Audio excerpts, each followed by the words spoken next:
რა გჭირდება იმისთვის, რომ დაიწყო ტრეიდინგი ან ინვესტიცია? მოდი დავიწყოთ პირველად და ჯერ გადავიდეთ TradingView-ზე. TradingView არის ესე ვთქვათ, ესეთი პლატფორმა, სადაც შეგიძლია გააკეთო შენი ანალიზი ყველა ასეტზე, ესე ვთქვათ, შეიძლება იყოს კრიპტო, შეიძლება იყოს კომოდიტები, შეიძლება იყოს ესე ვთქვათ, აქციები და ასე შემდეგ. ყველაფერზე შეგიძლია გააკეთო ანალიზი, შეგიძლია აიღო ესე ვთქვათ, უფასო ვერსია და ასევე პრო ვერსია, მე მაქვს პრო ვერსია. შეგიძლიათ ჩვეულებრივად უფასო ვერსიითაც ისარგებლო, მე ყოველთვის უფასო ვერსიით ვსარგებლობდი, მაგრამ პრო ვერსია ავირჩიე იმისთვის, რომ ესე ვთქვათ, კარგი არის ვარჯიშისთვის, იმიტომ რომ შენ გაქვს ესეთი თული, რით შეგიძლია გადაახვიო ისტორიაში და შემდეგ ესე ვთქვათ, შენი სტრატეგია გამოცადო ისევ და შემდეგ ისევ გადმოახვიო და ნახო შენი სტრატეგია გამოდის თუ არა. ეს ძალიან კარგი არის, მე პირადად ძალიან გამომადგა.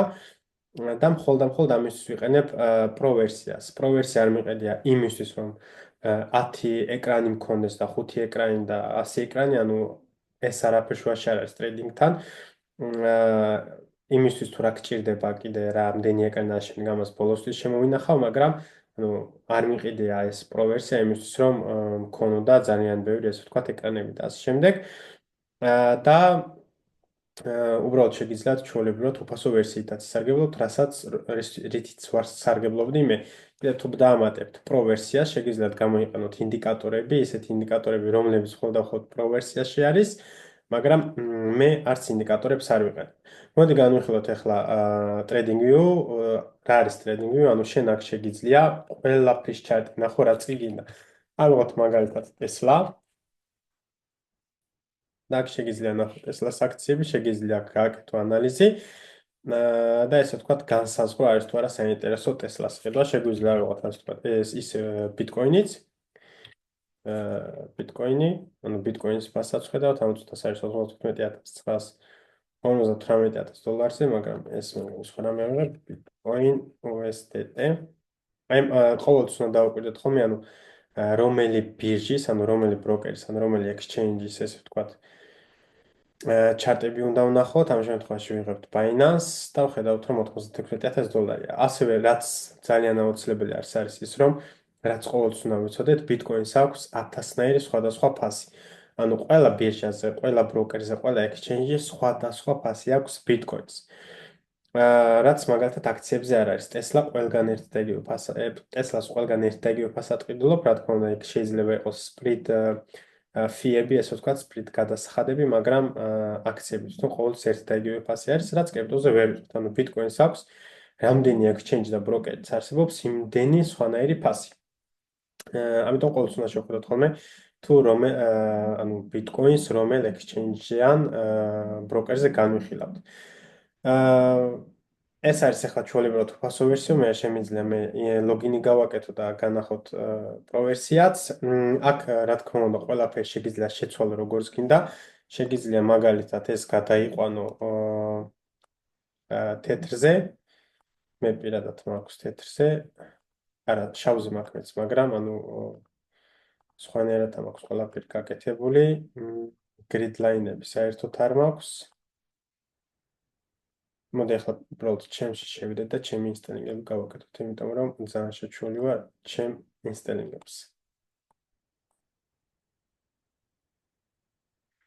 ოკეი, ეს არის ჩემი ინსტალინგები, ეს ჩემი არ არის. კი ბატონო, ახლა უკვე ჩემზე ვართ, ანუ ესეც წეღამწვანი იყო და ახლა უკვე შავი, ანუ ჩემზე ვართ. ერთადერთი რისთვისაც მაქვს პრო ვერსია არის ის, რომ ანუ მე შემიძლია უბრალოდ გადავახვიო, შემიძლია ჩემი ანალიზი გავაკეთო თუ რამე სტრატეგიას განვიხილავ და ნახო კარგად გამოდის თუ არა. მხოლოდ ამისთვის ვიყიდე მე პრო ვერსია და სხვა არაფერთვის. მოდი ახლა განვიხილოთ TradingView მოკლედ, TradingView-ზე ძალიან ბევრი რაღაცის გაკეთება შეგიძლია, რასაც პირადად მე არ ვიყენებ, ანუ ძალიან ბევრი რაღაცის გამოყენება შეგიძლია, მაგრამ იმის რომ გააკეთო ანალიზი, რა თქმა უნდა, ეს ყველაფერი არ გჭირდება, ეს ყველაფერი არის უბრალოდ ექსტრა tools-ები, ანუ ექსტრა ხელსაწყოები, რაც რა თქმა უნდა არ არის საჭირო რომ გამოიყენო. მაგალითად რომ აგეხსნათ, ანუ ჩაკუჩი არსებობს მილიონნაირი, მაგრამ ანუ თუ შენ სახს აშენებ, ანუ უბრალოდ ლურსმნის დაჭედება გინდა, უბრალოდ ჩვეულებრივი ჩაკუჩიდან შეგიძლია ეს ყველაფერი გააკეთო, ხო, ანუ არ გჭირდება სპეციალური ან ზვირიანი ჩაკუჩი. აქ ზუსტად ეგრე არის, ანუ შენი ანალიზისთვის, რაც გჭირდება და რაც პირადად მივიყენებ, ჩვეულებრივად უფასო ვერსიაც არის idеალური. აქ შეგვიძლია ჩვენ დავხაზოთ ტრენდ ლეინები, არის ესეთი ხაზები, აქ მე მარტო ამას ვიყენებ ხოლმე. ამას, ანუ ეს თუ აერჩი უბრალოდ ხაზავ და თლიან ჩარტზე გვანახებს ამ ხაზს, ანუ მარჯვნითაც და მარცხნივაც თლიანად ავლებს ხოლმე.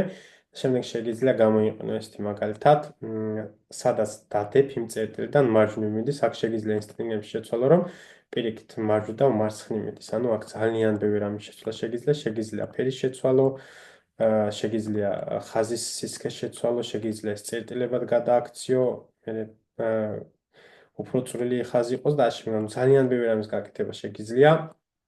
ამას რა თქმა უნდა ჩავჭდე და ყველაფერი ესე ვთქვათ შენ თვითონ გამოცადო და განიხილო რა გჭირდება და რა არა. რა თქმა უნდა მე იმ ყველაფერს განახილებ, რაც მე მჭირდება და რაც მე ვიყენებ, მაგრამ ანუ რა თქმა უნდა თქვენთვისაც უნდა გასაზღვროთ, რას იყენებთ და რას არა. აქ გვაქვს თქვათ Fibonacci, რასაც მე პირადად არ ვიყენებ, 1000-ში ერთხელ თუ გამოვიყენო ხოლმე და აქ Fibonacci-ს გარდა არაფერი არ გამომიყენებია. შემდეგ გვაქვს ესეთი პანელი და აქ ვიყენებ ხოლმე long და short პოზიციას.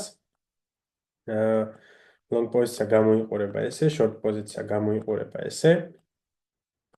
ანუ რას ნიშნავს ეს ყველაფერი? მე თუ შევდივარ აქ, აი მაგალითად, ჩემი წერტილი თუ არის ეს შავი შესვლა, ჩემი stop loss თუ არის აქ, ჩემი ლეველი თუ მოდის აქ, შემიძლია ვნახო, რომ მე ვიღებ ესე ვთქვათ, ჩემი რისკზე 6.91 ჯერ მეც.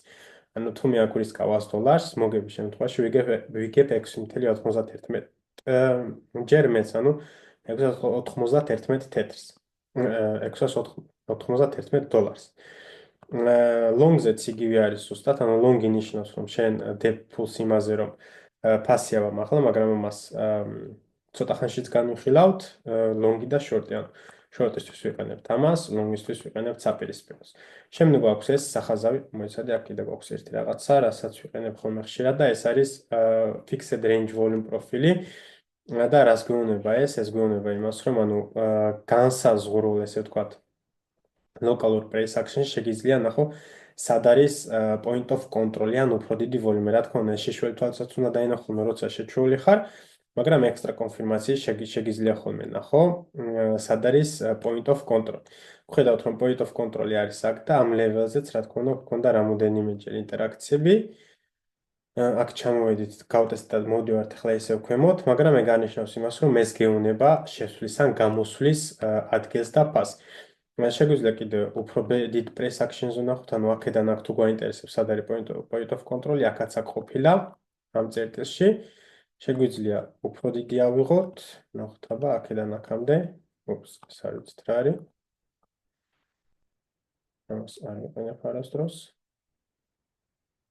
ნახეთ, აქედან აქამდე თუ ამოვიდით, ესე იგი point of control-ი არ არის. რა შეიძლება ეს გამოიყენო მაგალითად, შენ თუ აქ სადმე მოძებნი long-ს, შეიძლება, ასე ვთქვათ, ეს point of control-ი შენ ანალიზში განიხილო, როგორც take profit-ი, ან იცოდე, რომ აქ გვექნება ინტერაქცია და აქამდე ან ამ დროს დააფიქსირო მოგება. შემდეგ გვაქვს ესეთი ხატვის tools-ი, ამას ხშირად ვიყენებ ხოლმე, შეიძლება უბრალოდ დახატო, დაწერო და ასე შემდეგ შეიძლება გავავლო ხაზები, ანუ რაც გინდა გააკეთებ, აქ სხვა არაფერს არ ვიყენებ, ამას ვიყენებ კიდე, ეს არის range-ი, წავშალოთ ყველაფერი. range-ის დახაზვა თუ მინდა ხოლმე ვიყენებ ესე, ანუ ოთხკუთხედს, ან თუ მაგალითად გვაქვს ხოლმე press action-ი, ესე საზღვრავ ხოლმე, სად არის ჩემთვის short-ი საინტერესო და სად არის ჩემთვის long-ი საინტერესო და ასევე შეიძლება აქაც რა თქმა უნდა შენ თვითონ გააკეთო, რაც გინდა, სხვადასხვა ფერები, შეიძლება ხაზები დაახატო, ანუ ხაზები რო იყოს აქ, ძალიან ბევრი რაღაც გაკეთება შეიძლება, უბრალოდ უნდა გადახედო, რა გინდა შენ და როგორ გინდა. მე ამ რაღაცებს ძალიან არ ვიცი ხოლმე, იმიტომ რომ ჩემთვის ესენი დიდ რამეს არ წარმოადგენენ. ხოლმე იმას ვიყენებ, რაც მჭირდება ხოლმე. აქ პირადად მე სხვა რამეს აღარ ვიყენებ, შეიძლება ეს გამოვიყენო ხოლმე ხანდახან, მაგრამ ამასაც იშვიათად ხოლმე ეს ტექსტი, თუ გინდა ტექსტი დაწერო. უბრალოდ წერ ტექსტა ეს არის და აქ არის კიდე ერთი რამე, სხვადასხვა რაც ჩემმა მეგობარმა მასწავლა, რომელი არის, მე მგონი ეს არის, ნახოთ. კი, ეს არის, ანუ ეს ამას რო დაწერ, სადაც არ უნდა წახვიდე, ანუ ჩარტი სადაც არ უნდა წაიყვანო, ის მაინც ამ ადგილას რჩება. მაგალითად, სხვა ტექსტი რო ავიღოთ და ჩარტი გავწვევთ, იქით ნახეთ ის ტექსტიც მინდოს, მაგრამ ეს რჩება, რატომ არის ეს კარგი? შენ თუ მაგალითად რაღაც წესები გაქვს, რაც გინდა რომ დაიცვა, ან სანამ ტრეიდში ხვალ თუ გაქვს რამე საფეხურები, რაც უნდა გაიარო და ხშირად გავიწყდება ხოლმე, შეგიძლია აქ ჩამოწერო მაგალითად შეხედე მაღალ time frames ადგილი რისკრევადი ტრენდი და მაგალითად ამას რო ჩამახსოვრებ და შენ თუ მაგალითად აქ ახლა გინდა ტრეიდში შესვლა და ფიქრობ რომ შენ გინდა აქ ლონგის აღება მაგალითად ანუ ყიდვა გინდა აი აქ შემდეგ გადახედავ რომ ოკეი ჩემი ესე ვთქვათ ჩეკლისტი არის თუ არა შესრულებული ანუ შეხედე მაღალ ტაიმფრეიმს გადავიდე 4 საათზე 4 საათზე იქნებ სხვანაირად გამოიყურება ჩარტი ადგილი სად ვიმყოფებით არის რეზისტენცია არის სუპორტი ანუ რეზისტენცია რა თქმა უნდა ლონგებია უფრო საინტერესო ანუ სუპორტზე უფრო ლონგებია საინტერესო რეზისტენცზე უფრო შორტები თუ აქ მაგალითად შორტის აღება მინდა და ხედავ რომ აქ არის სუპორტი რა თქმა უნდა გადავიფიქრებ იმიტომ რომ აღარ იქნება საინტერესო რისკრევარდი რამდენს ვისკავ და რამდენი არის ჩემი პოტენციური მოგება აქ თუ მე მაგალითად მარტო ის განსაზღვრო აქ მინდა ლონგში შევიდე უბრალოდ და რივარდი არც ვიცი სადამდე მიდის ეს შემახსენებს რომ რა არის შენი რისკრევარდი თუ რევარდი აქამდე მიდის არ არის ეს ჩემთვის საინტერესო თუ აქამდე მიდის რა თქმა უნდა შეიძლება იყოს საინტერესო და ასე შემდეგ ეს ტექსტი ძალიან საინტერესოა და ბევრ შეიძლება გამოადგეს რამეში აქ უკვე სმაილები და ასე შემდეგ შენ გვაქვს ეს სახაზავი ეს ამ სახაზავით შეგიძლია განსაზღვრო პროცენტები განსაზღვრული ადგილიდან შემდეგ ადგილამდე მაგალითად აქედან აქამდე გვაქვს 30%-იანი ზრდა და მაღლიდან თუ გავზომავთ მაღლიდან ქვემოთ გვაქვს -21%-იანი ვარდნა და ასე შემდეგ ამით შეგიძლია უბრალოდ გარკვეულ ადგილზე და გარკვეული ადგილი მონიშნო და უფრო ახლოს მოხდე რაც არასდროს არ ვიყენებ ხოლმე ანუ არ ვიცი რისთვის გჭირდება ეს შეგიძლია უბრალოდ ეს შენი მოუსტაც გააკეთო ხოლმე, მაგრამ ანუ არის ეს ხელსაწყოც და შეგიძლია გამოიყენო, იმიტომ ხოლმე რომ რაც არის, ანუ არ არის აუცილებელი რომ ყველაფერი გამოიყენო ხოლმე. ეს მაგნეტი არის ის რომ ანუ შენ თუ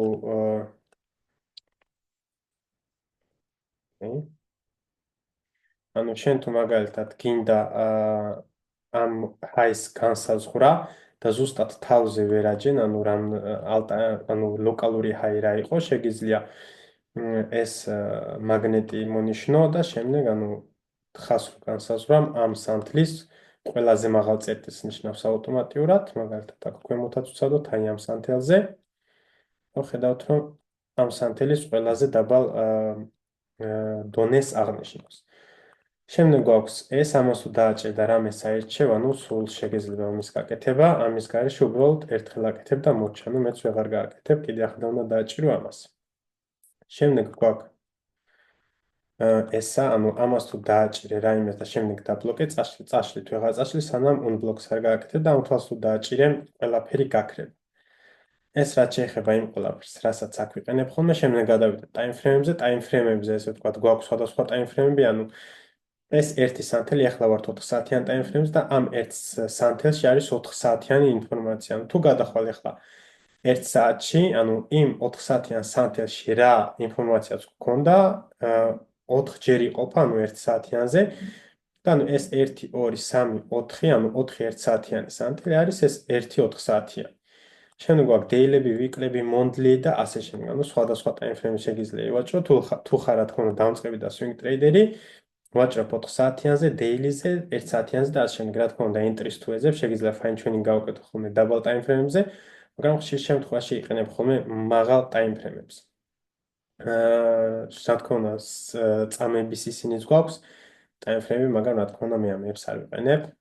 შემდეგ გვაქვს სანთლები. ანუ სანთლები აღვნიშნეთ, რომ ყველა ერთი სანთელი იმას გვანახებს, რაც მოხდა ამ გარკვეულ დროში, ანუ აქ მაგალითად ეს სანთელი გვანახებს, რომ 1 საათის განმავლობაში რა მოხდა ამ სანთელში. ვინც სანთლების წაკითხვა არიცით, აქ ვეკეთვით, რომ ახლა დაგიხაზავთ აქ. ეს არის მაგალითად სანთელი მწვანე.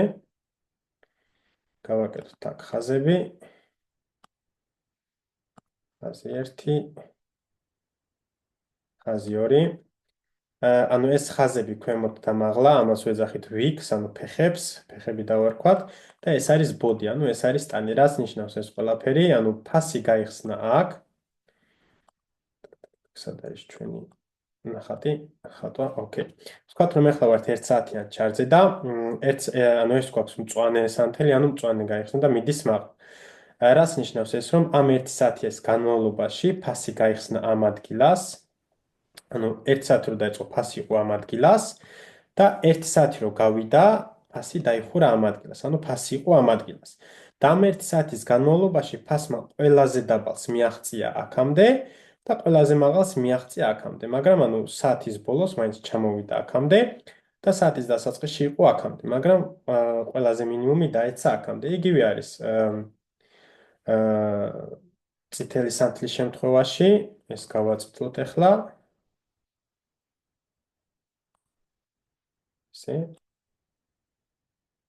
ესე ანუ ფასი დავარდა